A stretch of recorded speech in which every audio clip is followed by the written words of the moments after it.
Episode की शुरुआत में हम देखते हैं कि येलिस हॉस्पिटल पहुंचती है और सबसे पूछती है कि बाहर कैसी है। तो वो लोग कहते हैं कि बाहर अब पहले से बेटर है और वो वॉक भी करके आई है। तो फिर येलिस कहती है कि आप सबका फिर चेहरा क्यों उतरा हुआ है। तो मिसेस हतीजे कहती हैं कि क्योंकि शिरीन का अभी तक कुछ भी पता नहीं चला। तो येलिस कहती है कि आप लोग मुझ पर गुस्सा मत होना, पर मेरे दिमाग में एक बात आई है कि हो सकता है साहब को पता हो कि शिरीन कहाँ है। तो फिर ज़ेदा कहती है कि कैसे। तो वो कहती है कि हो सकता है वो लोग छुप छुप के मिलते हो। फिर मिसेस हतीजे कहती है कि हाँ हो तो सकता है, वैसे भी शिरीन इस तरह की है, लेकिन हम सार्प से क्या कहेंगे कि बाहर को बोन मैरो चाहिए, ये तो हम नहीं कह सकते। अब नेक्स्ट सीन में हम देखते हैं कि मिस्टर एनवर अभी भी परेशान घबराते हुए अपने कमरे में बैठे थे और एकदम से शांति होने की वजह से वो उठ के जाते हैं और कीरों से झांकते हैं। तो अभी भी सार्प वहीं खड़ा था, लेकिन वो उनके सामने ही गिर पड़ता है। फिर वो विंडो से झांक कर देखते हैं तो सार्प उनके दरवाजे पर ही अनकॉन्शियस हो चुका था। इस वीडियो में आगे बढ़ने से पहले मेरी आपसे एक रिक्वेस्ट है कि आप मुझे कमेंट सेक्शन में ज़रूर बताया कीजिए कि आपको मेरी एक्सप्लेनेशन कैसी लग रही है, क्योंकि आपकी अप्रिसिएशन ही मेरी मोटिवेशन का कारण बनेगी और मैं बढ़िया बढ़िया वीडियोज़ ला सकूँगी। और अगर अभी तक आपने चैनल को सब्सक्राइब नहीं किया है तो प्लीज़ चैनल को भी सब्सक्राइब कर लीजिए and hit the bell icon so that आपको वीडियोस की नोटिफिकेशन मिलती रहे और मुझे नए वीडियोस लाने की motivation. Coming back to the current video, ये देखकर वो जल्दी से दरवाज़ा खोलते हैं और सार्प को कॉन्शियस करने की बहुत कोशिश करते हैं, उसे हिलाते डुलाते, लेकिन कोई फ़र्क नहीं पड़ता। फिर वो उसे उठाकर अंदर ले जाने की भी कोशिश करते हैं, पर गाइस वो तो एक बुजुर्ग व्यक्ति हैं तो वो कैसे उसे उठाते। फिर वो अंदर जाते हैं, तभी फ़ोन रिंग करता है और मिसेस हतीजे का कॉल आया होता है। मिस्टर एनवर कहते हैं हतीजे सार्प यहाँ पर नहीं आया। तो मिसेस हतीजे कहती है तुम श्योर हो। तो कहते हैं हाँ ऑफ कोर्स मैं श्योर हूँ। फिर मिसेस हतीजे कहती है कि अगर सार्प यहाँ पर आए तो हमें बताना मत भूलना। वो बोलते हैं क्यों। तो कहती है कि बस मैंने कहा ना। फिर कहते हैं ठीक है फ़ोन रख देते हैं और एक मग पानी सार्प के मुंह पर डालते हैं, तब जाकर सार्प होश में आता है। ज़ेदा कहती है कि मॉम आपको पापा को कहना चाहिए था कि अगर सार्प वहाँ पर आता है तो वो शिरीन के बारे में पूछे, लेकिन मिसेस हतीजे कहती हैं कि नहीं मैंने उनसे कह दिया है, जब भी वो आएगा तो वो बता देंगे, फिर मैं तुरंत ही दौड़ कर जाऊंगी। फिर आरिफ कहता है कि मैं चलता हूँ, बच्चों को स्कूल से लाना है। फिर ज़ेदा कहती है कि आज मॉम बच्चों के पास रुकेंगी, लेकिन क्या तुम तब तक बच्चों को एंटरटेन कर पाओगे। तो वो कहता है कि फिर मिस्टर एनवर का क्या होगा, वो घर में अकेले कैसे रहेंगे। ज़ेदा कहती है कि थोड़ी देर की तो बात है, फिर उसके बाद तो मॉम आ जाएंगी। फिर वो वहाँ से चला जाता है। नेक्स्ट सीन में मिस्टर एनवर सार्प के लिए पीने का पानी लाते हैं। तो वो कहता है कि क्या वो लोग जिंदा हैं। मिस्टर एनवर कहते हैं कौन लोग। तो सार्प कहता है कि मेरी पत्नी और बच्चे जीवित हैं। मिस्टर एनवर कहते हैं मुझे नहीं पता तुम क्या बोल रहे हो।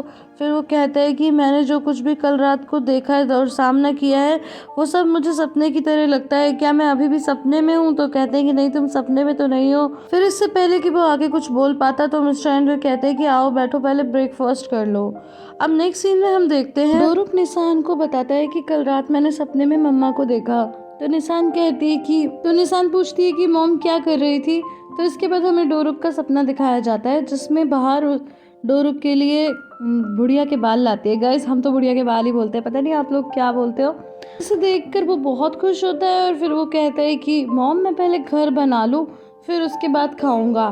तो हर पूछती है कि घर किसके लिए बना रहे हो। तो वो कहता है कि मम्मा पापा निसान और ज़ेदा दीदी येलिस आंटी के लिए, और नानी और नाना जी भी यहीं पे रहेंगे। इतने में डोरुक फिर वहाँ पे पानी गिर देता है और फिर निसान बोलती है कि आगे क्या हुआ। तो वो कहते हैं कि बस सपना खत्म हो गया। इतने में निसान को अपनी फ्रेंड आइजी दिखाई देती है तो वो उसके पास चली जाती है और तभी एक बार फिर से डोरुक अपने सपने के बारे में सोचता है। पानी गिरने की वजह से डोरुक के शूज खराब हो जाते हैं। तो तभी आरिफ कहता है कि लाओ मैं साफ कर देता हूँ, और उसे फिर अपने पापा दिखाई देते हैं। तो वो पापा के पास जाने की कोशिश तो करता है, लेकिन आरिफ उसके जूते साफ करने लगता है तो वो जा नहीं पा रहा होता और वो बार बार बाहर से कहता है कि मॉम पापा पापा, लेकिन वो हंसती रहती है और कुछ नहीं कहती। अब कहानी एक बार फिर से प्रेजेंट में आती है जहाँ पर हम देखते हैं कि सार्प सूप पीने लगता है और एक बार फिर से पूछता है कि क्या वो जीवित हैं, प्लीज बताइए। तो मिस्टर एनवर कहते हैं कि बेटा तुम्हारे दिमाग में ये बात कहाँ से आई। तो वो कहता है कि मैंने जाकर कब्र खोदी थी। वो कब्र खाली तो नहीं थी, मगर उसमें वो तीनों तो नहीं थे, मैंने किसी और को देखा था। उसमें मेरी माँ थी, लेकिन जब मुझे पता चला कि मेरी पत्नी और बच्चे जिंदा हैं तो मैं अपनी माँ को खोने का दुख भी भूल गया।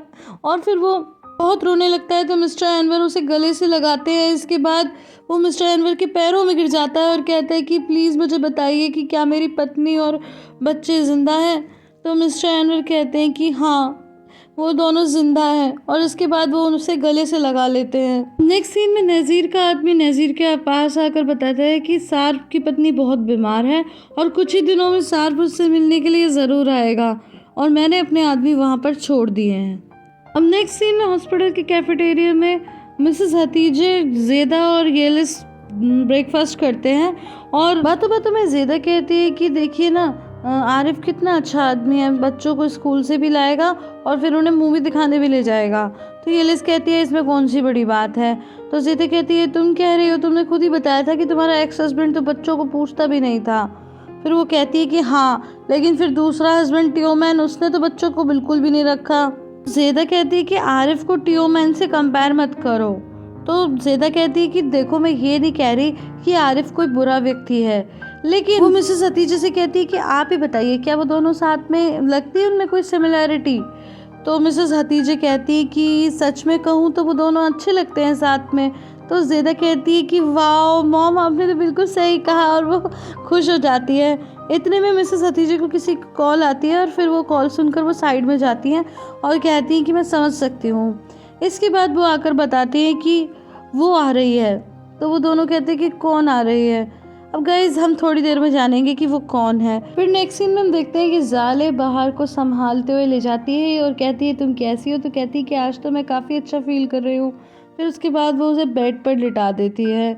अब नेक्स्ट सीन में हम देखते हैं कि येलिस को जब भी कोई लेडी आती हुई दिखाई देती तो वो कहती है मिसेस हतीजे से क्या ये है, क्या ये है।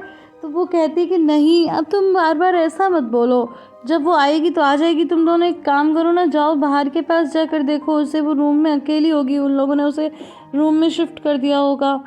तो ज़ेदा कहती है थोड़ी देर रुकते हैं ना मॉम। इसके बाद फाइनली वो लेडी आ जाती है। एंड गाइस, आपको पता होगा कि ये लेडी कोई और नहीं बल्कि बाहर के पापा की लवर है। उसके आने के बाद ज़ेदा और येलिस वहाँ से चले जाते हैं। फिर वो लेडी पूछती है कि बाहर कैसी है। तो मिसेस हतीजे कहती है कि हाँ ठीक है, पर सच कहूँ तो बिल्कुल भी ठीक नहीं है, कि हालत खराब होती जा रही है, हम जल्दी बोन मैरो ट्रांसफ़र नहीं कर पा रहे। तो वो लेडी पूछती है कि क्यों। तो वो कहती है क्योंकि हमारी बेटी शीरीन पता नहीं कहाँ चली गई, मिल ही नहीं रही।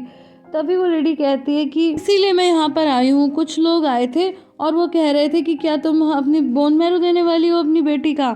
लेकिन मैंने कहा कि नहीं, मेरा मैच नहीं कर रहा। तो वो लोग मुझे धमकाने लगे। तो फिर मैंने उन्हें रिपोर्ट दिखाई और मैंने कहा कि बोन मैरो तो शीरीन देगी।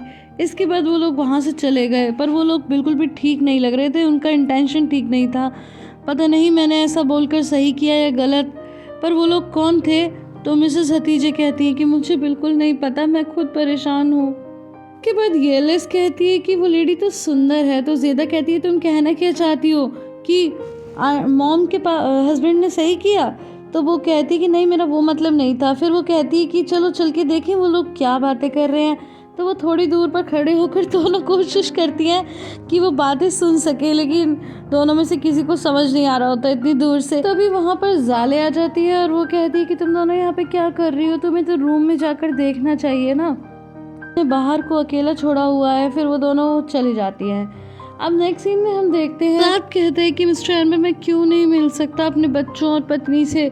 तो वो उसके पैरों में गिर जाते हैं और गिड़गिड़ा कर कहते हैं कि देखो, तुम भी मेरे पैरों में गिरकर मुझसे पूछ रहे थे ना कि वो दोनों जिंदा हैं या नहीं। मैं भी तुम्हारे पैरों में गिरकर तुमसे भीख मांगता हूँ कि प्लीज़ तुम बाहर से मिलने मत जाओ।